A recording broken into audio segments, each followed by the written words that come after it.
Hello and welcome to search competitive. আমরা এসে গেছি আজকে আমাদের পিআইকিউ সেট এসএসসি জিডির ক্লাস 3 নিয়ে।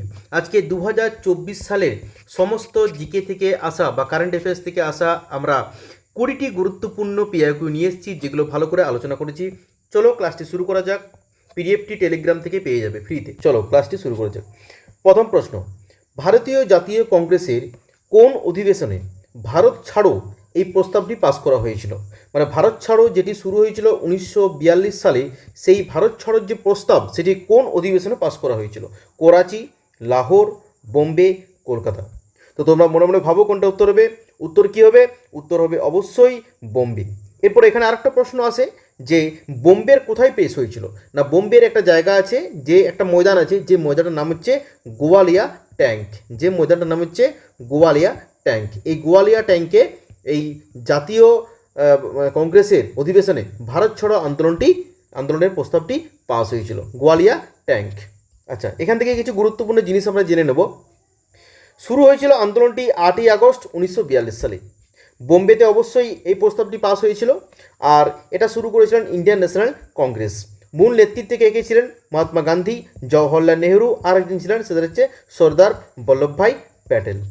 আচ্ছা, নেক্সট হচ্ছে এখানে প্রধান স্লোগান কী ছিল? প্রধান স্লোগান ছিল ডু অর ডাই, যেটা বলেছিলেন মহাত্মা গান্ধী, করেঙ্গে ইয়া মারেঙ্গে। নেক্সট প্রশ্ন, 2011 সালের আদমশুমারি অনুযায়ী, মানে 2011 সালে যে সেন্সাস হয়েছিল, কোন রাজ্যে সাক্ষরতার হার সর্বাধিক, সবচেয়ে বেশি সাক্ষরতার হার? মিজোরাম, উত্তরাখণ্ড, পাঞ্জাব, হরিয়ানা। দেখো, আমরা জানি যে সাক্ষরতার হার সবথেকে সর্বাধিক কেরালা, কিন্তু তোমাকে প্রথমটা মনে রাখলেই হবে না, তার সাথে জানতে হবে যে কেরালার নিচে কোন অপশানগুলো আছে। তাহলে এখানে সেই অপশান অনুযায়ী করতে হবে। উত্তর কী হবে? উত্তর অবশ্যই হবে মিজোরাম। আমরা এরপরে এখান থেকে গুরুত্বপূর্ণ জিনিসগুলি জেনে নেব। দেখো, মোট সাক্ষরতার হার ভারতে 2011 সেন্সাস অনুযায়ী 74.04। তার মধ্যে পুরুষদের সাক্ষরতার হার হচ্ছে 82.14%, আর মহিলাদের সাক্ষরতার হার হচ্ছে 65.46%। সবচেয়ে বেশি সাক্ষরতার হার হলো কোথায়? না, কেরালাতে। কত শতাংশ? 93.91%। সবচেয়ে কম সাক্ষরতার হার কোথায়? না, বিহারে। কত? 61.80%। আর এখানে একটা প্রশ্ন আসে যে উচ্চ সাক্ষরতা রাজ্য কোনটি? উচ্চ সাক্ষরতা রাজ্য হচ্ছে কেরালা 1 নম্বরে, তার নিচে আছে 2, এটা হচ্ছে মিজোরাম, তার নিচে আছে 3, এটা হচ্ছে ত্রিপুরা, তার নিচে আছে 4, এটা হচ্ছে গোয়া। তাহলে তোমাকে এখানে কেরালা শুধু জানলেই হবে না, কেরালার পরে তোমাকে জানতে হবে মিজোরাম, মিজোরামের পরে আছে ত্রিপুরা, ত্রিপুরার পরে আছে গোয়া। আচ্ছা, এখানে আরও দুটো জিনিস গুরুত্বপূর্ণ জেনে নিই যে নিম্ন সাক্ষরতার রাজ্য।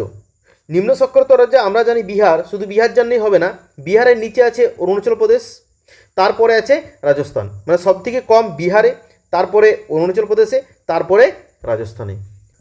প্রশ্ন 3, কোন শাস্ত্রীয় নৃত্যের উৎপত্তি কেরালার কুডিয়াট্টম গ্রামে হয়েছিল?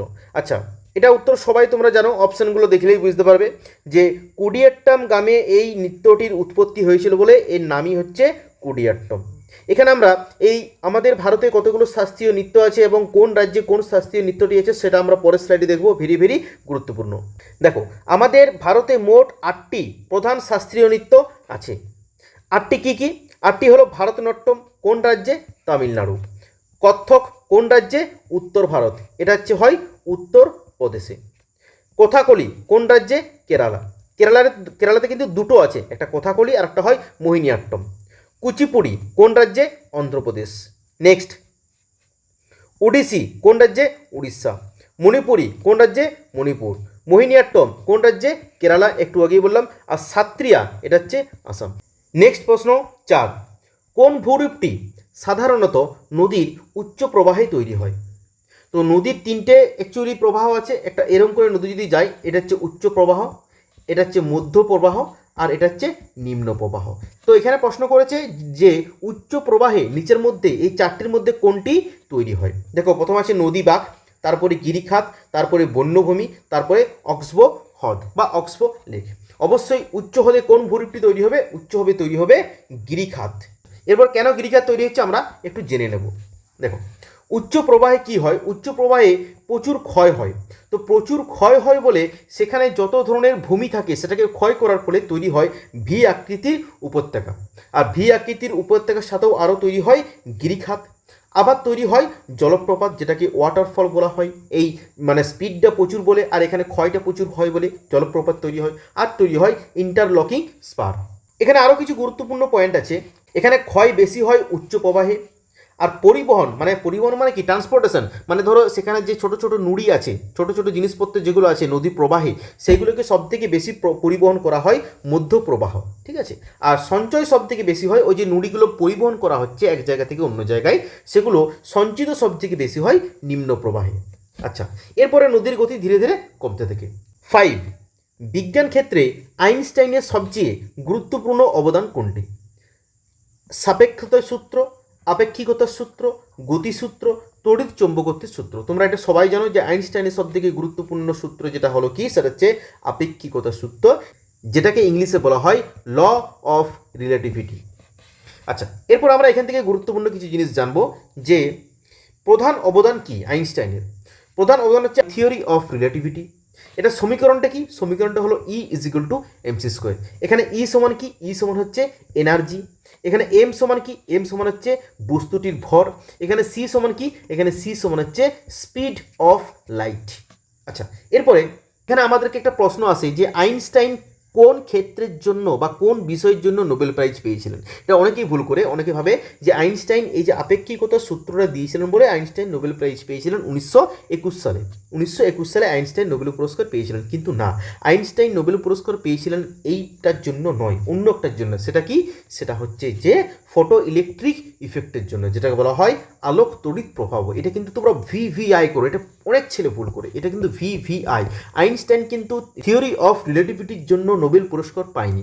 আইনস্টাইন নোবেল পুরস্কার পেয়েছিলেন ফটো ইলেকট্রিক ইফেক্টের জন্য, যেটাকে আমরা বাংলায় বলি আলোক তড়িৎ প্রবাহ। 6, একটি আন্তর্জাতিক হকি ম্যাচে মাঠের অর্ধেক দৈর্ঘ্য কত? মানে এটা যদি তোমার হকি ম্যাচ হয়, এই হকি ম্যাচের এটা ধরো তোমার মধ্যবর্তী, যে এইখান থেকে এই দৈর্ঘ্যটা কত, এখান থেকে এই দৈর্ঘ্যটা হলো কত, 55 মিটার না 60 মিটার না 50 মিটার না 45 মিটার? এটা উত্তর হবে 55 মিটার। এটা সবাই জেনে রাখবে, এটা হচ্ছে এসএসসি জিডির পিআইকিউ 2024 সালে এসেছিল।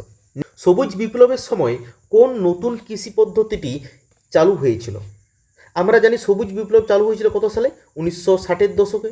সবুজ বিপ্লবের সময় কোন, এখানের মধ্যে যে কৃষি পদ্ধতিগুলো দেওয়া আছে এটার মধ্যে কোন কৃষি পদ্ধতিটি, নতুন কৃষি পদ্ধতিটি চালু হয়েছিল? এটার উত্তর কী হবে না আধুনিক সেচ কৌশল। আধুনিক সেচ কৌশলটা চালু হয়েছিল। এরপর এখান থেকে আমরা কিছু গুরুত্বপূর্ণ পয়েন্টস আমরা জেনে নেব। সময়, 1960-এর দশকে সবুজ বিপ্লব শুরু হয়েছিল। সবুজ বিপ্লব যদি বলে, এখানে একটা প্রশ্ন আসে যে সবুজ বিপ্লব সবচেয়ে কোন রাজ্যে বেশি প্রভাব দিয়েছিল? এটা মনে রাখবে, সবুজ বিপ্লবের প্রভাব এনেছিল পাঞ্জাব, হরিয়ানা, আর হলো আরেকটা হচ্ছে উত্তরপ্রদেশের পশ্চিম অঞ্চল, উত্তরপ্রদেশের পশ্চিম অঞ্চল। ওকে, আচ্ছা, এরপরে এর উদ্দেশ্য কী ছিল না খাদ্য উৎপাদন বৃদ্ধি করা। তোমরা সবাই জানো যে খাদ্য উৎপাদনের জন্য আমরা মানে খাদ্যের জন্য আমরা ডিপেন্ডেন্ট ছিলাম আমেরিকার উপর, একদম অনেকভাবে পুরোপুরি ডিপেন্ডেন্ট ছিলাম। তো সেটাকে কাটিয়ে ওঠার জন্য 1960-এর দশকে শুরু করা হয়েছিল এই সবুজ বিপ্লব। তো এখান থেকে প্রশ্ন আসে যে সবুজ বিপ্লবের যদি বলে যে বিশ্বে ওয়ার্ল্ডে সবুজ বিপ্লবের জনক কাকে বলা হয়, তখন উত্তর হবে নরম্যান বরলগ। আর যদি প্রশ্ন আসে যে ভারতে সবুজ বিপ্লবের জনক কাকে বলা হয়, তখন উত্তর হবে এম.এস. স্বামীনাথন। ইনি কিন্তু ভারতের ছিলেন। ওকে, তাহলে বিশ্বে সবুজ বিপ্লবের জনক নরম্যান বরলগ, ভারতের সবুজ বিপ্লবের জনক এম.এস. স্বামীনাথন। কোন খেলায় টাইম আউট নিয়ম প্রযোজ্য? কোন খেলায় টাইম আউট নিয়ম প্রযোজ্য? এটা অ্যাকচুয়ালি তোমরা সবাই জানো যে ক্রিকেটে প্রযোজ্য। কেন? তার কারণ হচ্ছে কোনো যদি একটা ব্যাটসম্যান আউট হয়ে যায়, তাহলে সেই ব্যাটসম্যান যখন বাইরে যাবে একটা টাইম থাকে যে ওই ব্যাটসম্যান আউট হয়ে যাবে, তার একটা টাইমের মধ্যে অন্য একটা নতুন ব্যাটসম্যানকে খেলাতে নামতে হবে। ওই টাইমের মধ্যে যদি না আসে, তাহলে কিন্তু ওই নতুন যে ব্যাটসম্যানটা আসবে দেরি করে তাকে কিন্তু আউট দেওয়া হবে। এটা কিছুদিন আগে একটা খেলাতে হয়েছিল, শ্রীলঙ্কার একটা ব্যাটসম্যানকে আউট দেওয়া হয়েছিল, কারণ হচ্ছে ওনার যে হেলমেটটা পড়ছিল সেই হেলমেটটা পড়তে অনেক দেরি হয়ে গিয়েছিল। ওকে, 14, বিষ্ণু পুরাণ অনুযায়ী চন্দ্রগুপ্ত মৌর্যের মা কে ছিলেন না? বলছে কে ছিলেন না। আচ্ছা, এখানে আমি বলে দিই যে এই যে বিষ্ণু পুরাণ, এই বিষ্ণু পুরাণে বলা হয়েছে চন্দ্রগুপ্তের মা কে ছিলেন না নন্দরাজার স্ত্রী, ব্রাহ্মণ কন্যা সুভদ্রাঙ্গী, একজন সাধারণ গৃহিণী। এই তিনটে কিন্তু বলা হয়েছে বিষ্ণু পুরাণে। চন্দ্রগুপ্তর মায়ের নিয়ে। কিন্তু এই যে মুরাটা কিন্তু বলা নেই। চন্দ্রগুপ্তের মা যে মুরা, এটা কিন্তু বিষ্ণু পুরাণে বলা নেই, এটা বলা আছে, মনে রাখবে, যে বিশাখ দত্তের যে বইটি লিখেছিলেন মুদ্রা রাক্ষস, সেখানে বলা আছে যে চন্দ্রগুপ্ত মৌর্যের মা ছিলেন মুরা। আচ্ছা, এখান থেকে গুরুত্বপূর্ণ কিছু জিনিস আমরা জানি যে অর্থশাস্ত্র লিখেছিলেন চাণক্য অর্থশাস্ত্রে কী নিয়ে লিখেছিলেন না, এখানে প্রশাসন নিয়ে লেখা আছে, অ্যাডমিনিস্ট্রেশন, রাজনীতি নিয়ে লেখা আছে, পলিটিক্যাল, এখানে চন্দ্রগুপ্তের শাসন সম্পর্কে গুরুত্বপূর্ণ তথ্যও দেওয়া আছে। আচ্ছা, ইন্ডিকা বইটি কে লিখেছিলেন?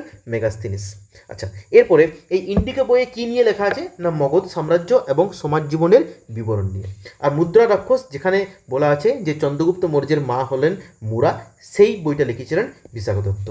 আচ্ছা, এই যে মুদ্রা রাক্ষস যে বইটি লিখেছিলেন বিশাখ দত্ত, এই বইটি কিসের নিয়ে? এই বইটির অ্যাকচুয়ালি প্লটটা কি? এই প্লটটা হলো যে চন্দ্রগুপ্তের ক্ষমতা লাভের কাহিনী। ওকে। 15, ভারতে প্রথম পঞ্চবার্ষিকী পরিকল্পনা কবে শুরু হয়? ভেরি ভেরি ইম্পর্ট্যান্ট প্রশ্ন, কারণ হচ্ছে এটা প্রত্যেকটি পরীক্ষায় আসে।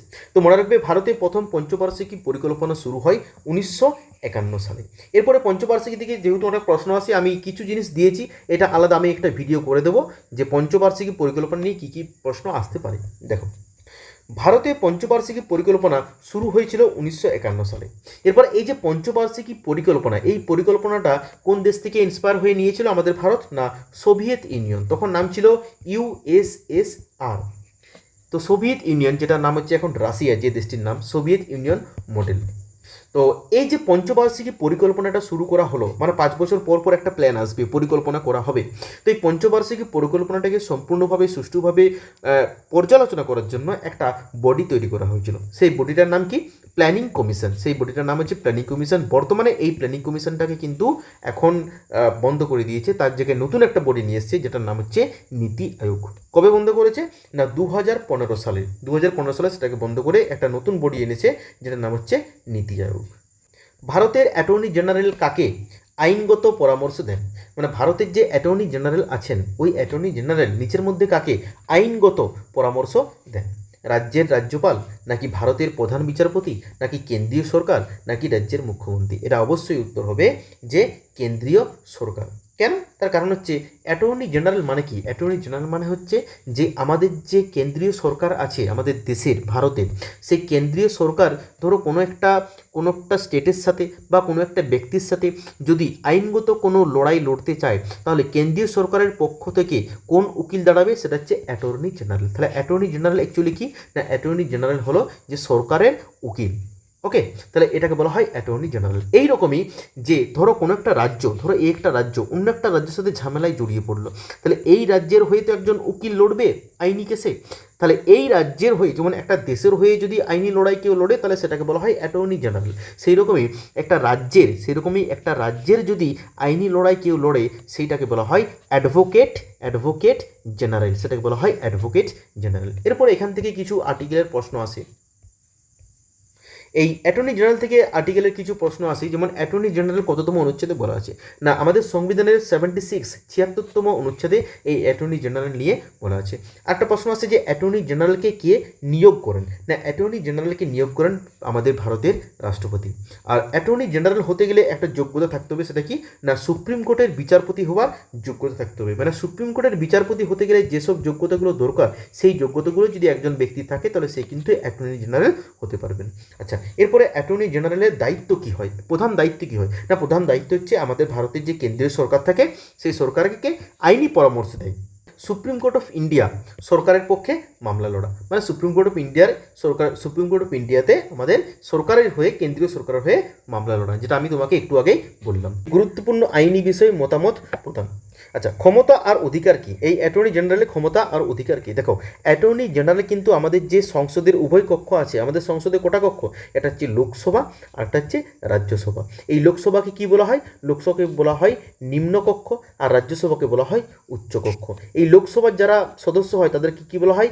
এমপি, মানে মেম্বার অফ পার্লামেন্ট। আর রাজ্যসভার যারা সদস্য হয় তাদেরকে বলা হয় এমপি, মেম্বার অফ পার্লামেন্ট। পার্থক্যটা কোথায়? লোকসভার যারা সদস্য হয় তাদেরকে জনগণ নির্বাচন করেন, আর রাজ্যসভার যারা সদস্য হয় তাদেরকে এমএলএরা নির্বাচন করেন। লোকসভার বর্তমানে মেম্বার কতজন আছেন?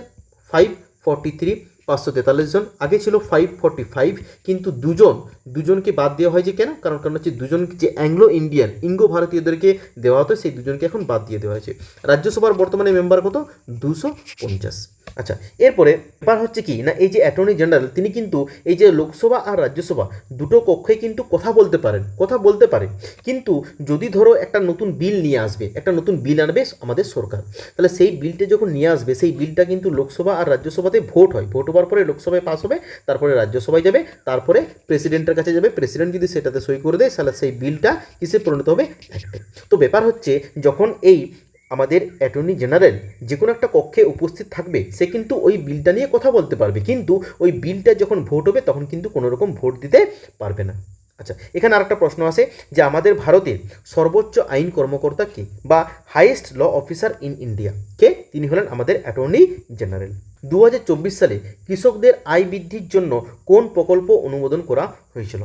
এটা কি উত্তর হবে? এটা তোমরা সবাই জানো যে উত্তর হচ্ছে ডি, প্রধানমন্ত্রী রাষ্ট্রীয় কৃষি বিকাশ যোজনা। এখানে কিছু একটা টাকা বলা হয়েছিল যে এই টাকাটি আমাদের কৃষকদেরকে যাতে ভালো করে তারা চাষবাস করতে পারে, একটা লোন, একটা অ্যামাউন্ট কম ইন্টারেস্টে দেওয়া হবে। 18, রাষ্ট্রপতি দ্রৌপদী মুর্মু আগে কোন রাজ্যের রাজ্যপাল ছিলেন?